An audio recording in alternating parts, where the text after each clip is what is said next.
श्री स्वामी समर्थ. पैसा हे सर्व काही नाही आहे, बरोबर ना?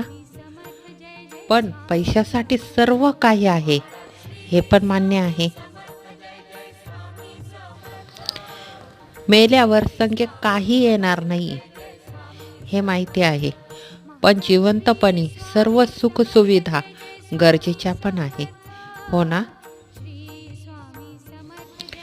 कोणाला कोणाची गरज नसते, पण वेळेवरती गाढवाला सुद्धा गंगाराम म्हणावं लागतं, बरोबर ना? कोणी कोणाचं नसतं, पण कोणाला कोण कधी कुठे कामी पडेल हे सांगता येत नाही, हो ना? श्री स्वामी समर्थ. श्री स्वामी समर्थ.